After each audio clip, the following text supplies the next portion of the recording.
এখন দেখো কোথায় চলে এসেছি। যে স্থানটা আমি এবং যে মন্দিরটা রিলসে দেখতাম, আজ সেই স্থানে দাঁড়িয়ে রয়েছি। স্বচক্ষে দেখতে পাচ্ছি সেই মন্দির, সশরীরে দর্শন করতে পাচ্ছি।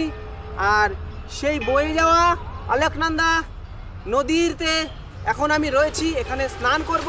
আর এই সেই ধারা দেবী মন্দির, দেখো কত লোক কিন্তু দর্শন করতে এসেছে, দর্শন করছে, আর আমরাও দর্শন করব স্নান করে।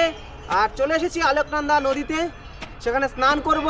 তা বন্ধুরা, প্রচণ্ড ঠান্ডা জল, কারণ বরফ গলে গলে এই জলগুলো আসছে বদ্রীনাথ থেকে।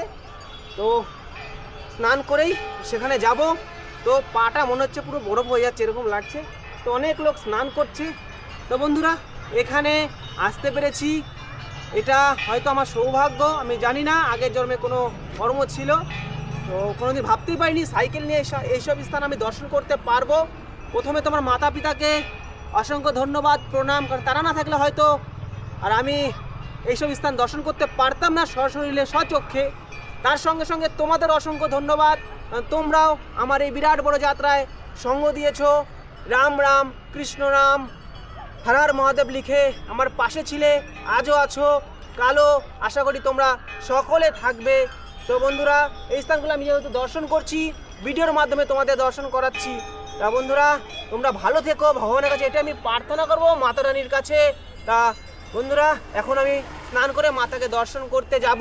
তারপরে বদ্রীনাথ, কেদারনাথ তোমাদের দর্শন করাবো, গঙ্গোত্রী, যমুনোত্রী সব স্থান দর্শন করাবো। তা বন্ধুরা, তোমরা এভাবেই আমার পাশে থেকো আর প্রেম থেকে বলে যাও হর হর মহাদেব। তা বন্ধুরা, চলো এই ভিডিওটা এখানে সমাপ্ত করলাম।